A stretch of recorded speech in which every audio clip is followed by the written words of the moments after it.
may take a seat.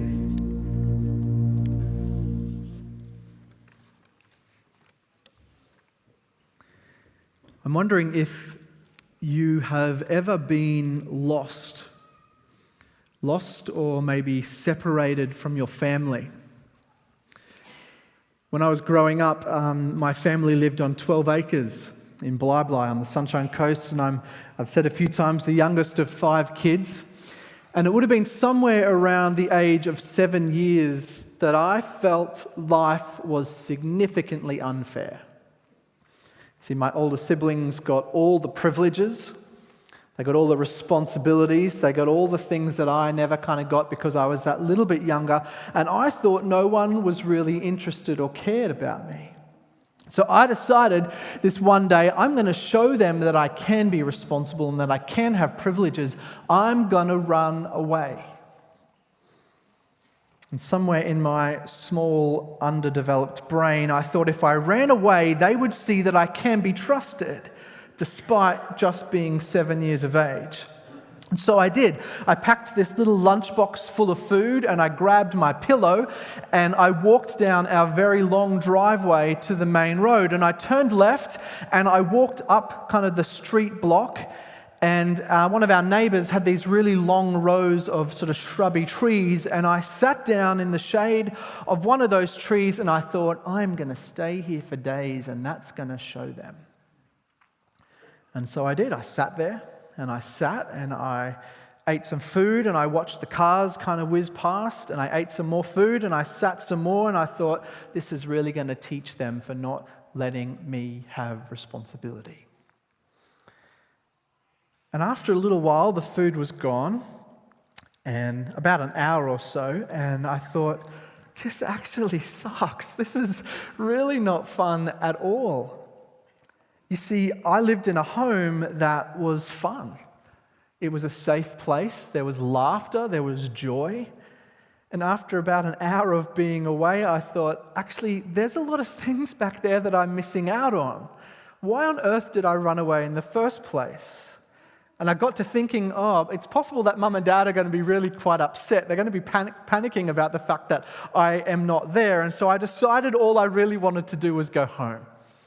So I walked back down the road and up our long driveway and into the house, and despite the fact that no one, not even my parents, realized that I'd been gone, it actually felt really good to be home. It felt like home. And, well, I never ran away again. There's a story, it's a few years old now, of a 45-year-old American woman by the name of Christine Tallady. You may have heard this story. She gets reunited with her son after 20 years of them being separated. She'd given birth to him in the mid-80s, and at the time she wasn't ready to be a mum, and so she made the very difficult decision to put him up for adoption.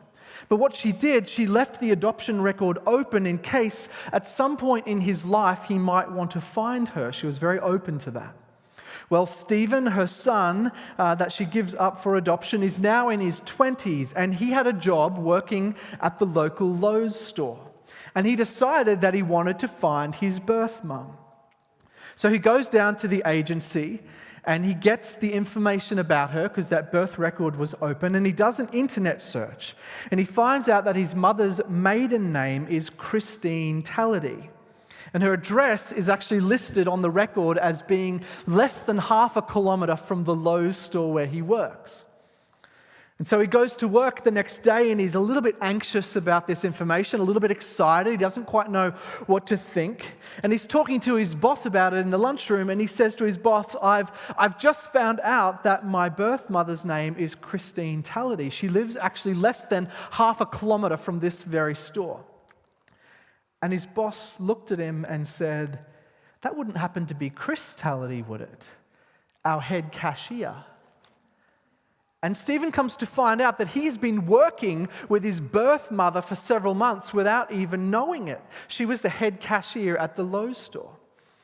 And as you can imagine, it got a little bit awkward for a period of time. He starts thinking, how am I going to introduce myself to her? He thought, maybe I could write a little note and I could stick it in the lunchroom. Surprise, I'm your son. Or maybe when she calls for a price check, I could reply with, yeah, no worries, I'll go get that for you, Mum.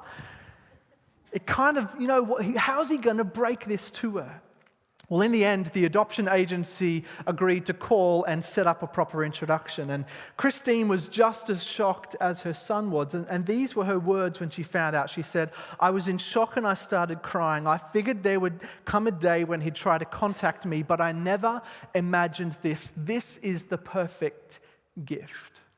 And although a little bit grainy, I think there's a picture of the two of them together in their Lowe's store aprons. This to me is such a compelling story. And I just want to encourage you to let it sit with you for a moment, because I think deep down to some degree, both of these illustrations are my story and they're your story. Maybe you haven't been reconnected with your parents or your parent at a workplace, but the experience in these illustrations of being lost and wanting to be found is our story. And the experience perhaps of running away and wanting to do life on our own terms is also our story, yours and mine. You see, somewhere in the depths of each of us, there is an orphan. And you really want to know that there is a safe place where you're loved and where you're accepted. I want to read to you a story from the Bible which speaks really powerfully about this very idea. It's a story of two lost sons, and we're going to focus on just one of those sons this morning. I want to read and then share some thoughts. And if you've read the book, The Prodigal God by Tim Keller, perhaps some of these thoughts might be familiar to you. He outlines them in a really clear way. We're going to read from Luke chapter 15 in the Bible, and I'm going to read from verses 11. And this is what it says. Just to set the scene, Jesus is talking with what seems to be two kind of very polarized groups. He's got the elite, the elite sort of Pharisees, the teachers of the law, and then those who society had kind of outcast. They were gathered around him. And he says, to illustrate the point further, Jesus tells them this story. A man had two sons. The youngest son told his father, "I want my share of your estate now before you die." So his father agreed to divide his wealth between his sons. A few days later, this younger son packed all his belongings and moved to a distant land, and there he wasted all his money in wild living. About the time his money ran out, a great famine swept over the land, and he began to starve. He persuaded a local farmer to hire him, and the man sent him into his fields to feed the pigs.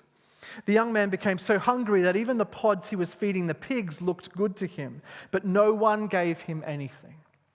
When he finally came to his senses, he said to himself, "At home, even the hired servants have enough food to spare, and here I am dying of hunger.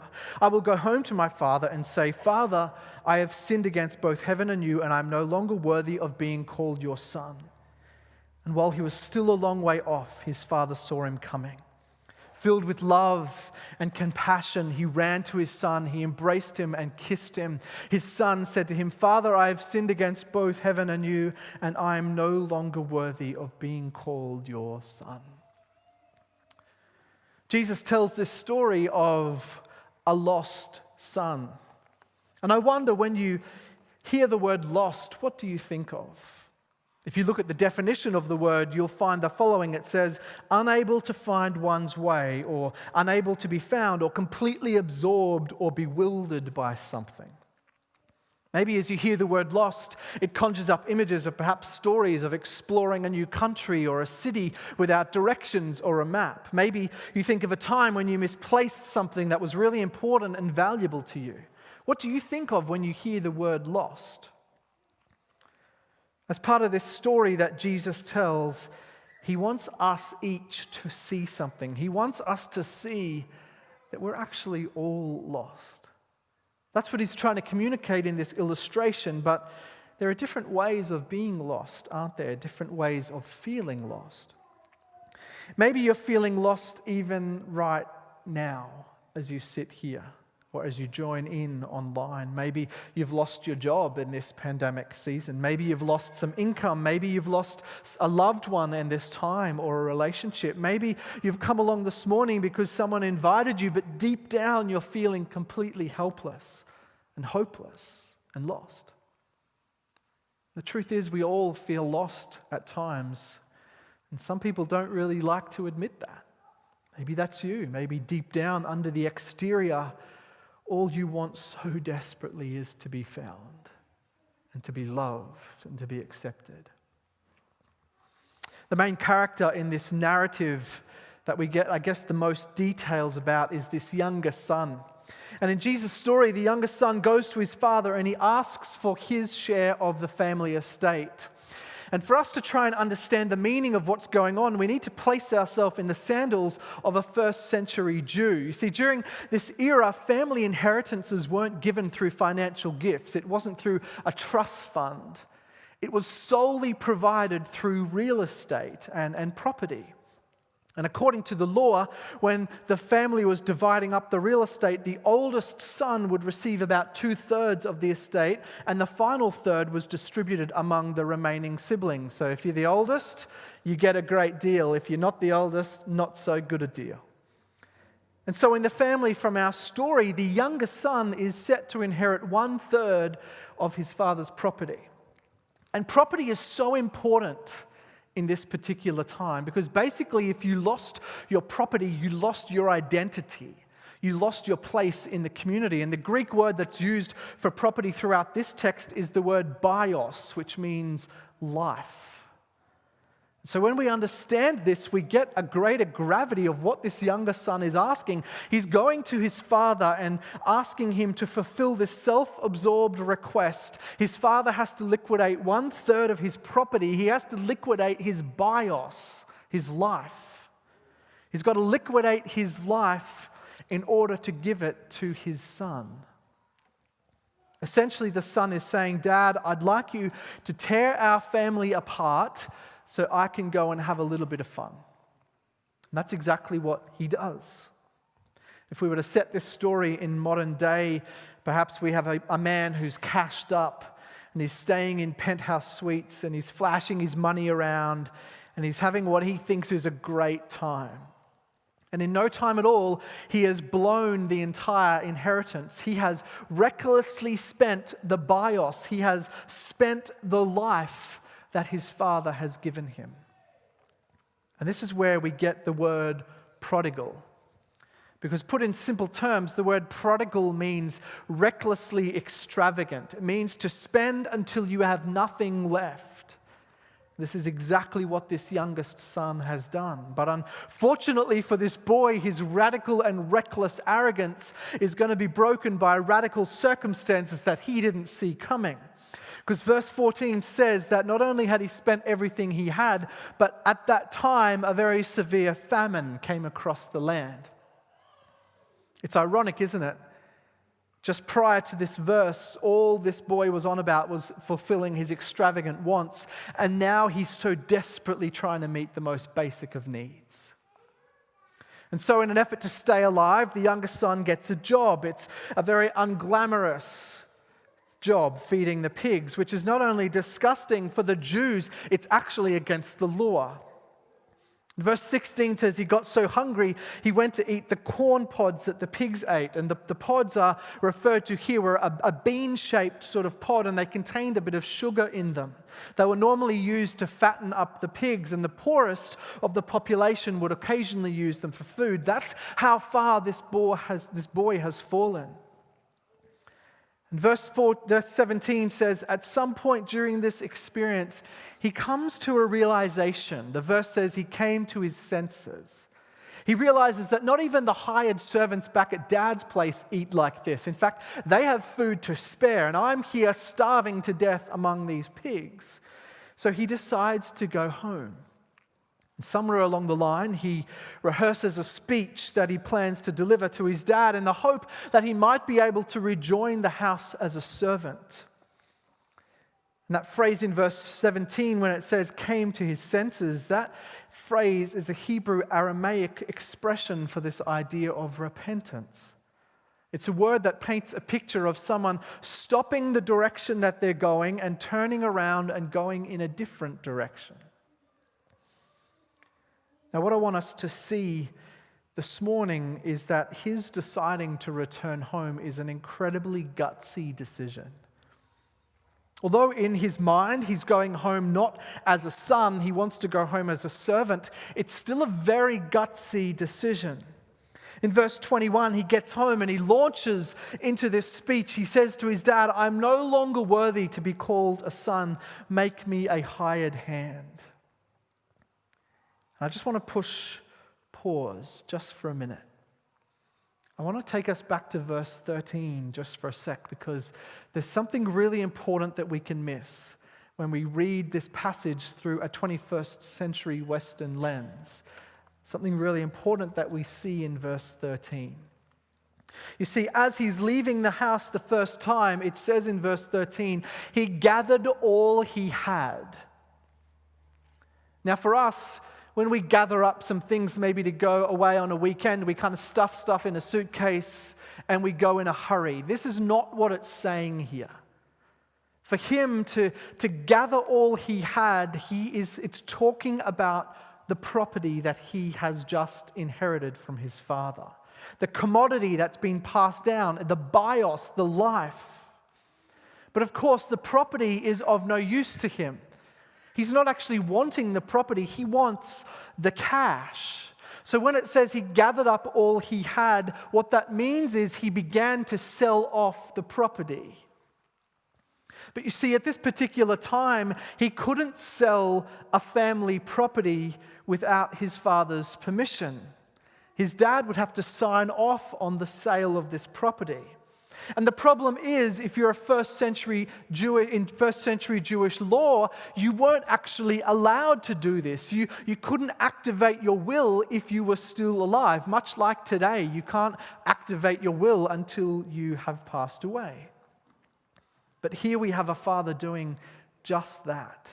It's completely reckless, because he not only puts his family's financial future in jeopardy, he's actually breaking the law so that he can give property to his son. And on the very rare occasion that this sort of thing did happen, it became a very public affair. In a Jewish community there, if people see a young man selling off family property while dad's still alive, the whole community knows something is going on. There's a problem here. And everyone becomes privy to the family laundry, I guess you'd call it, as it's aired in the community. This is not just a transaction that's happening between father and son. This is a drama that's playing out in place of the whole village watching on. And so as the son now is returning home, there may have been some possibility for him to be forgiven if no one in the community knew about this. But the fact was, everyone in the community knew what had transpired. So going home is a very big risk. And it was a big risk because in first century, if a Jewish boy took family inheritance and he left it and he spent it on unwholesome and impure things, or if as a Jewish boy he went and spent it on Gentile services, the Gentiles who the Jews hated, if that boy ever returned, had the nerve to return to the village where he grew up, he would be cut off from the entire community. They would conduct this ceremony that they called the ketzatza. And that word ketzatza just means cut off. The community would come before the boy with this large jar, and it was filled with burnt nuts and corn.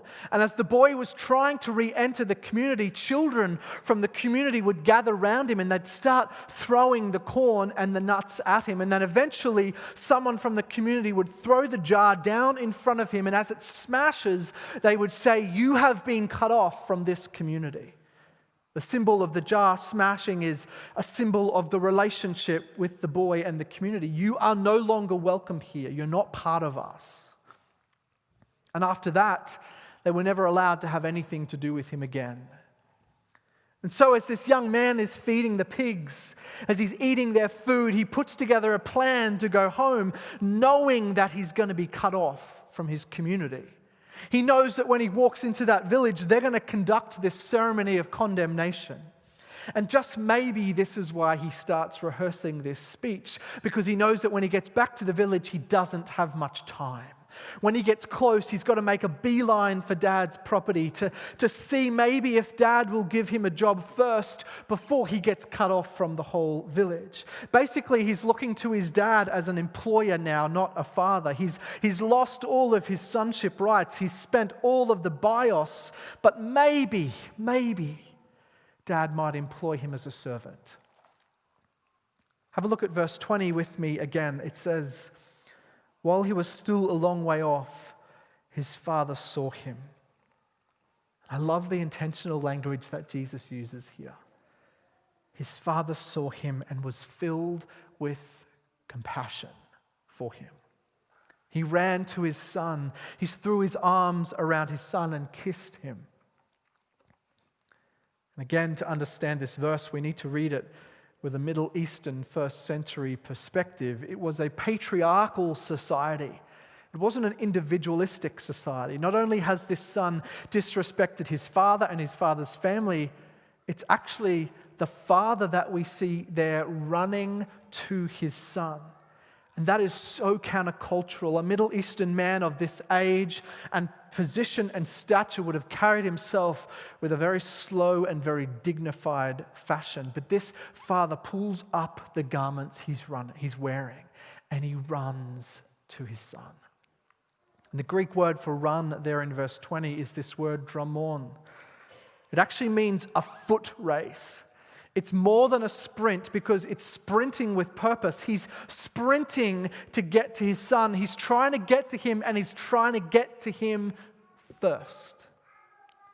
He's trying to beat anyone else to his son. And the reason he's trying to do that is because the father knows what's waiting for his son in the village. He knows that as soon as the village people see this young boy coming, they're going to immediately start putting things together for the ceremony of condemnation, the ketsatsa. And his father thinks, I've got to get to him before they do. And when you realize the grace and the mercy that's being shown here, you realize just how powerful this illustration is. And in verse 21, the son gets to his dad, they meet, and the son starts his rehearsed speech. He says, Father, I've sinned against both heaven and you. I'm no longer worthy of being called your son. And if you see the passage there, the father doesn't even acknowledge him.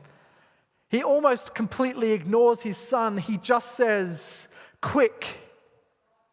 Well, why quick?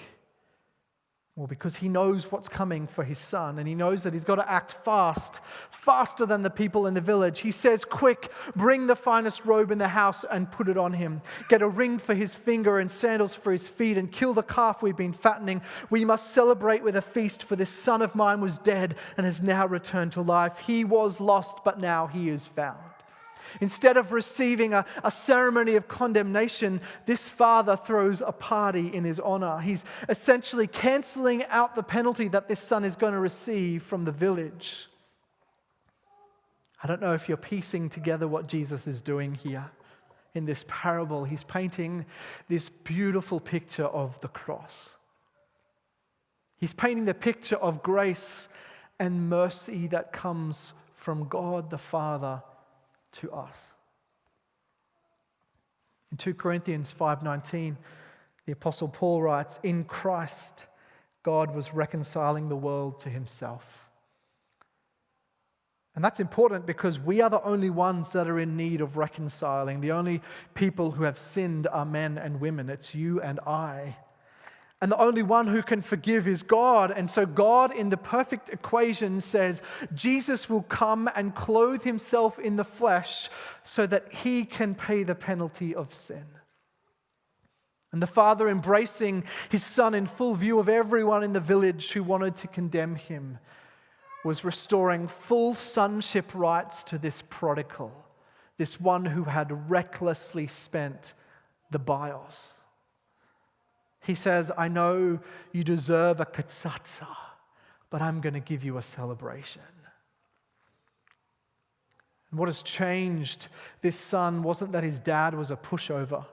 What changed him wasn't even just this experience of grace. What changed him was the recognition that the father took on the punishment that was deserved for him.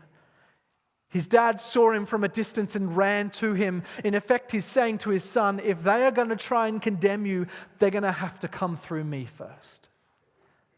And that father's reputation would have never been the same in that community again.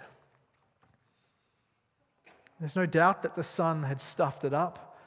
Not only was he acting out of disrespect and carelessness by asking for the bios in the first place, he then goes and recklessly spends it. When he's spent all of the life, he's literally starving for more life. And so he runs to the father whose arms are open wide, whose love and longing is so deep for his son that he himself picks up the hem of his robe, sets out on a foot race to get to his son before anyone else in the community does, in order to not only receive his son back in love, but also defend him in mercy. And do you know the only thing that the son had to do to receive this grace and mercy? The only thing he had to do was come home. All he had to do was come home. Did you know that in Buddhist literature there's a very similar story, a very similar illustration to this prodigal son? In both Buddhist literature and in our Bible, there are two sons who rebel against their dad. They go off to this foreign country and they live this wild life and they face these drastic circumstances and they're in it deep, and eventually they have a desire to be reconciled and they go home to their father. And that's where the similarities end. In the Buddhist story, the young man goes home to the father and he sees the father, and immediately the father says, "You're going to pay for this, and it's going to take years for you to earn back what you have done." You see, the prodigal son, the story that we read, it's really a story about a God who is reckless at giving grace to those of us who have been reckless at living our lives. That's pretty much the description of the story. And if we had more time to go into the response of the older son, who's part of the story we didn't read, we see the same thing. Maybe you're here this morning and you're feeling lost. Maybe that describes you. Maybe you've recklessly spent your life. Or maybe you've just never felt welcomed or loved. Perhaps you've been looking for acceptance in love in the wrong places. And if that's you, I believe Jesus is saying to you this morning, come home. Come home to the Father. Verse 20 says, while he was still a long way off, his father saw him and was filled with compassion for him, and ran to his son, threw his arms around his son and kissed him. Over in Romans 5:8 it says, but God demonstrates his own love for us in this: while we were still sinners, Christ died for us. Or in my words, while we were still a long way away from home, God saw us. He saw how lost and broken and desperate we were, just like that prodigal. God saw that and he was filled with compassion for us. He longed for us to come home. And so he sent his only son, Jesus, to run to this earth in order to throw open his arms wide on the cross to take the penalty of our sin upon himself, the penalty that we deserved.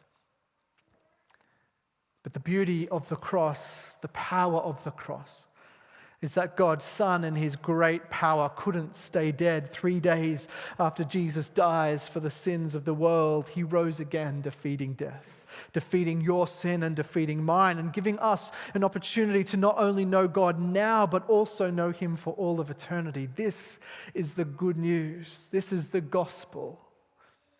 And all we need to do is receive it. All we need to do is come home. So this morning, I want to give you that chance. The team is here. We're going to sing now. And I want to give you the opportunity to receive Jesus for yourself, to begin a relationship that will change your life, not only now, but also change the destination of your eternity. Maybe you've heard about Jesus, or maybe a friend who invited you this morning has shared about him, but the truth is, you can know more than just know about him. you can actually know him personally. The Bible says, to all who receive him, to those who believe in his name, he gave the right to become children of God. And so, here today, like the prodigal son, if you're lost and you don't know where to turn, if you're overwhelmed perhaps by the weight of your brokenness or your sin, or maybe if you're hurting, if you know you're in need of a Savior, come to the Father this morning. Come home today and start a brand new season of your life in relationship with the God who created you and loves you and has given everything for you. As I said at the start, being lost and wanting to be found is each of our stories, whether we like to admit it or not. The experience of running away and wanting to do life on our own terms is your story, and it is my story. And as I said earlier, somewhere in the depths of each of us, there is an orphan. And you really want to know that there's a place where you're loved and you're accepted. And my experience and the experience of many here today is that Jesus is that place. Jesus is the place where you're loved and accepted, and where your brokenness can be put back together piece by piece. So as the band leads us in this song, if you would like to respond to God in any way, perhaps you want to say, yeah, I want to come home this morning. Or perhaps you realize over this time that we've not met together on a frequent basis, that your relationship with God has sort of strayed a little bit. If that's you and you want to come home this morning, I just encourage you, be brave. Take the hand of someone next to you and just come down the front, because I'd love to pray with you. There are others, I'm sure, that would love to pray with you. I know it seems a bit scary, but why not come with someone as we sing?